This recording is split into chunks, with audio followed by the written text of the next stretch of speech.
आज हम बात करेंगे पतंगबाज़ी की और आज कुछ अच्छी इन्फॉर्मेशन, इंटरेस्टिंग इन्फॉर्मेशन आपके साथ शेयर करूँगी। तो मैं आपको सबसे पहले ये बताना चाहती हूँ कि पतंगबाज़ी की शुरुआत हुई थी चाइना में। हम सब जो पतंग देखते हैं वो कागज़ की बनी होती है और कागज़ भी चीन में ही बना। लेकिन ये पतंग चीन ने कागज़ के आविष्कार से पहले ही बना दी। उस समय ये किससे बनती होगी? लंबे-लंबे, बड़े-बड़े केले के पत्तों और बाँस से, उससे ये बनाई जाती थी और ख़ास बात ये है कि ये दुश्मन के ख़ेमे के ऊपर रात के अंधेरे में उड़ाई जाती थी और जो बाँस के टकराने की आवाज़ होती थी, उससे दुश्मनों को ये लगता था कि ये आकाशवाणी हो रही है और अब उन्हें शायद आगे बढ़कर युद्ध नहीं करना चाहिए। तो इस तरह से ये चीन में पतंगबाज़ी इस तरह से पॉपुलर है। पतंगबाज़ी का इतिहास भारत में क्या है? तो जो सबसे पहला इतिहास हम समझ सकते हैं, वो गोस्वामी तुलसीदास जी ने अपने रामचरितमानस में इसका ज़िक्र किया है। वो लिखते हैं कि राम एक दिन चंग उड़ाई, चंग माने पतंग। राम एक दिन चंग उड़ाई, इंद्रलोक में पहुँची जाई। सुरपति सुत बंधु संग निहारी, पकड़ लीनी अस हृदय बिहारी। मतलब ये कि रामचंद्र जी ने एक दिन पतंग उड़ाई जो इंद्रलोक तक पहुंची, इतनी दूर तक पहुंची। इससे आप समझ सकते हैं कि पतंग कितनी दूर तक उड़ाई जा सकती है। तो और वहां पर इंद्र ने अपने बंधु बांधवों के साथ उस पतंग को देखा और उत्साह में उसको पकड़ लिया। हालांकि एक मध्यकालीन इतिहासकार हुए हैं जिनका नाम अब्दुल हलीम शरार है और उनकी पुस्तक का नाम है the last phase of oriental culture. उसमें वो ये कहते हैं कि लखनऊ में या भारत में पतंग का इतिहास शायद इतना पुराना नहीं है और वो ये दावा करते हैं कि पतंग की शुरुआत लखनऊ से ही हुई। और एक बात बताऊं आपको कि जहाँ सारी दुनिया पतंग उड़ाती है, हम पतंगबाजी करते हैं, kite flying and kite fighting. Mughal सम्राट शाह आलम फर्स्ट जो था, उसको बहुत शौक था पतंग उड़ाने का और उसके समय में ये जो पतंगबाजी थी या पतंग उड़ाने की का जो गेम था, ये नॉर्मली कुलीन परिवारों में तक ही सीमित था। इसीलिए इसको शाही खेल कहा जाता था शुरू-शुरू में। और लखनऊ में वापस आते हैं तो नवाब वाजिद अली शाह ने इसे पॉपुलराइज़ किया था और फिर धीरे-धीरे ये इतना पॉपुलर हुआ कि ये गली मोहल्लों तक पहुंच गया।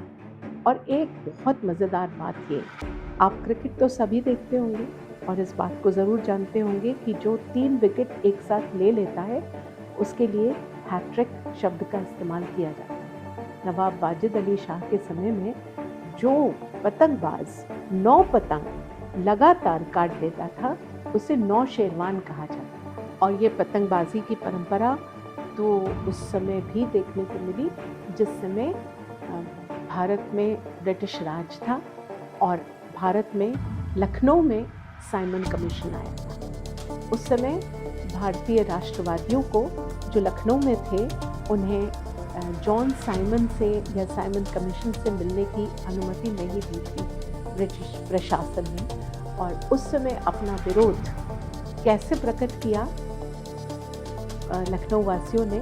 उन्होंने पतंगे उड़ाई, काले रंग की पतंगे जिनमें लिखा गया था साइमन गो बैक। और ये पतंगे उन्होंने दूर से उड़ाई, लेकिन उस गार्डन टी पार्टी में पहुंची वो पतंगे जहां साइमन और उनका पूरा आयोग भारतीयों के साथ नाश्ता कर रहे थे। ये गार्डन टी पार्टी लखनऊ के राष्ट्रवादियों ने इस तरह हैक की थी। सवाल ये उठता है कि ये पतंग बनाई कैसे जाती है?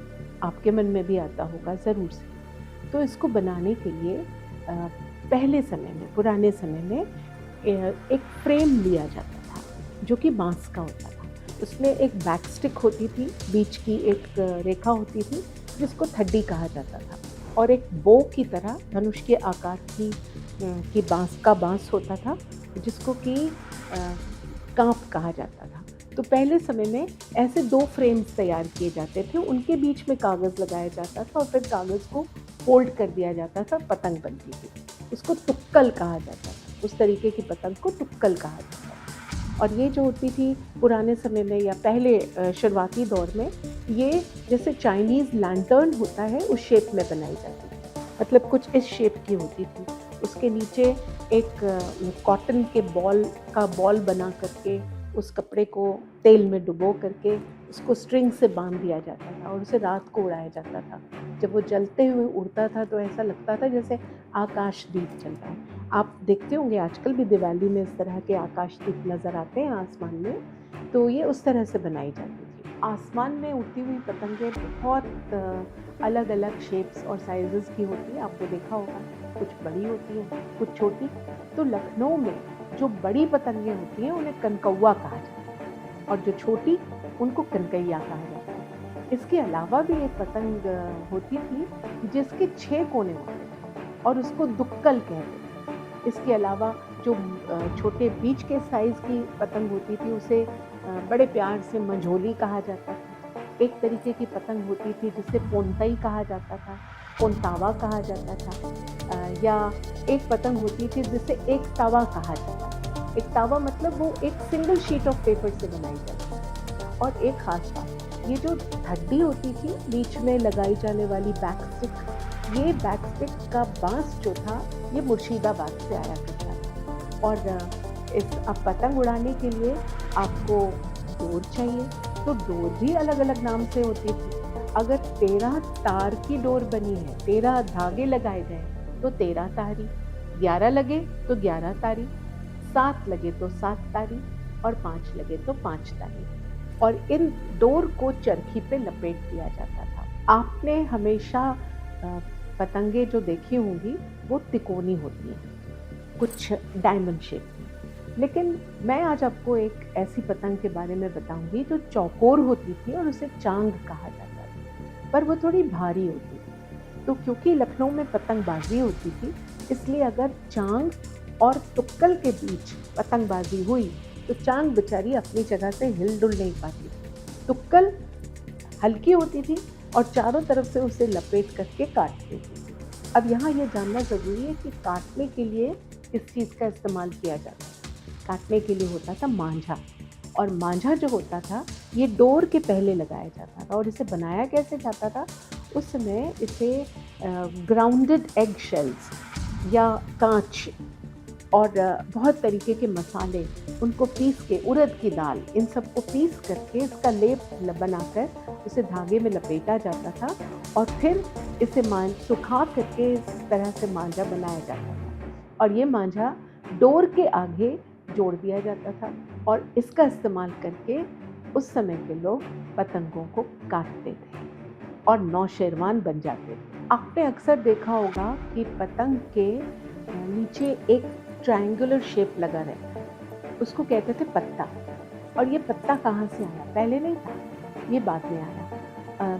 जो सलार जंग फैमिली परिवार था नवाबों का, उसमें 2 ऐसे नवाब हुए जिन्होंने इस पत्ते को डिज़ाइन किया, इसे लगाए, और आज भी हम पतंग के पीछे ये पत्ता लगा हुआ देखते हैं।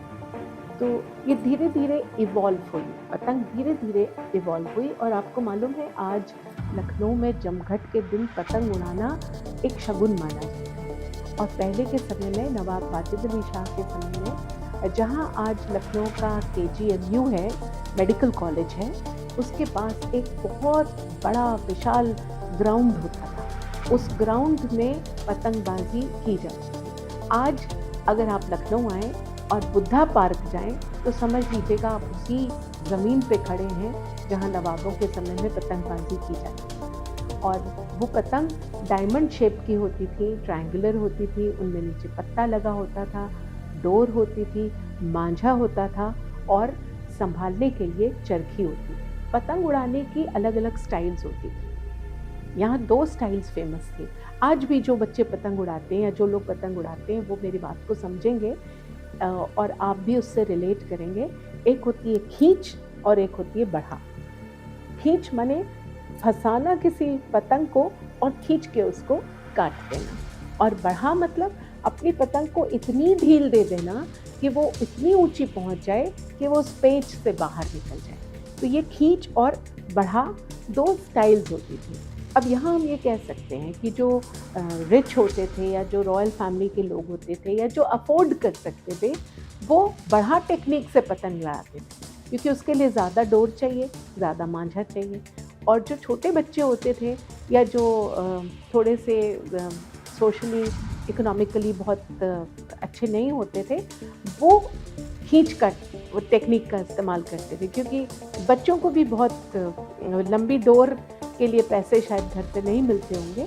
तो ये खींच और बढ़ा, ये 2 तरीके के स्टाइल से लखनऊ में पतंगबाज़ी चलती थी। पहले आपको बताते हैं कि लखनऊ के जो काइट फाइटर्स होते थे ना, बहुत पॉपुलर होते थे। उनकी समाज में बड़ी इज़्ज़त होती थी, बड़े लोकप्रिय होते थे। कुछ नाम मैं लेना चाहूँगी, जैसे एक थे उनका नाम विलायत अली था, लेकिन वो विलायती नाम से जाने जाते थे। एक थे लंबूर, एक थे शेख टुंडे और एक थे शेख इमदाद, शेख अमदू।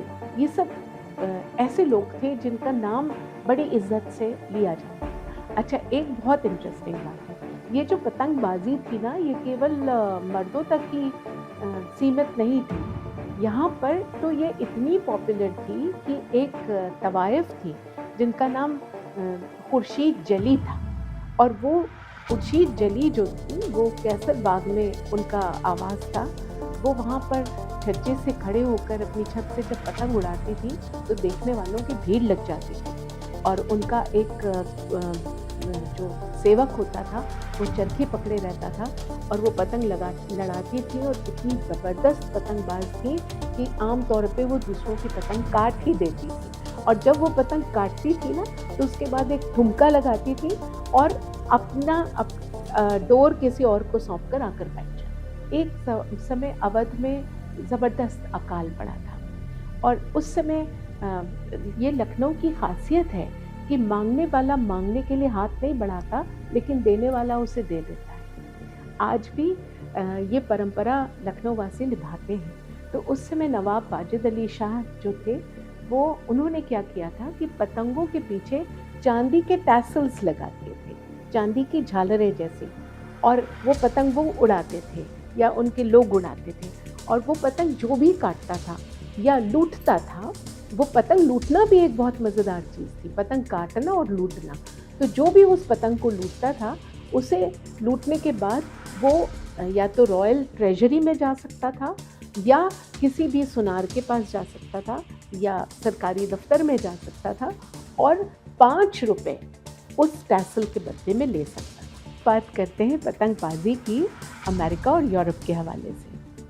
तो आप सब जानते हैं कि बेंजामिन फ्रैंकलिन ने बिजली का आविष्कार किया, और ऐसा कहा जाता है कि 1 जून 1752 को बेंजामिन फ्रैंकलिन पतंग उड़ा रहे थे। उस समय तेज़ तूफान था और बिजली कड़क रही थी, और शायद उन्हें कोई झटका लगा, और वहीं से उनके मन में ये विचार आया कि उन्होंने बिजली का आविष्कार किया। यूरोप में आते हैं, तो यूरोप में एक इंग्लैंड में ब्रिस्टल नामक जगह पर एक स्कूल टीचर था। उसका नाम था जॉर्ज पॉकॉक। उसने एक इतनी बड़ी विशाल पतंग को बनाया। उस पतंग को वो किस तरह से इस्तेमाल करता था कि वो उस पतंग को एक गाड़ी से उसने जोड़ दिया था, जिसपे पहिए लगे थे, जिसमें सवारियां भी बैठती थीं, और वो तेज़ रफ्तार से, अगर हवा अच्छी चल रही थी, तो वो पतंग उस गाड़ी को सवारियों के साथ उस गाड़ी को चला ले जाता। और अगर रास्ते में कोई पेड़ नहीं पड़ा, हवा का बहाव अच्छा है, तो 25 किलोमीटर पर आवर के हिसाब से वो गाड़ी चल सकती। आपको ले चलते हैं लैंड ऑफ राइजिंग सन। आप समझ ही गए होंगे, मैं जापान की बात कर रही हूँ। तो जापान में पतंगबाजी क्या है, ये भी हम सब जानते हैं कि हर साल 5 मई को जापान अपना नेशनल गेम सेलिब्रेट करता है, और पतंगबाजी जापान की नेशनल गेम है। और इस दिन क्या होता है वहाँ पर, ये रीति रिवाजों से जुड़ा हुआ एक उत्सव है। इस दिन पूरे आकाश में रंग बिरंगी, छोटी बड़ी, कोई ड्रैगन के साइज़ की शेप की, कोई चिड़िया के शेप की पतंगें उड़ाई जाती हैं।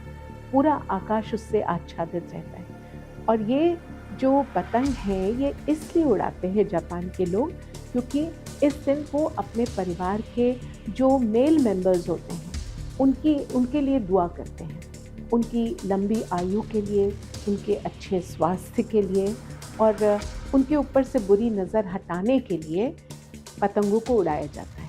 तो पतंगें जितनी ऊंची जाती हैं उतनी उनकी उन्नति होती है, उतनी उनकी आयु बढ़ती है, उतने वो स्वस्थ रहते हैं। तो इस तरह से हम जापान में पतंगबाजी को देखते हैं। Please like, comment and subscribe.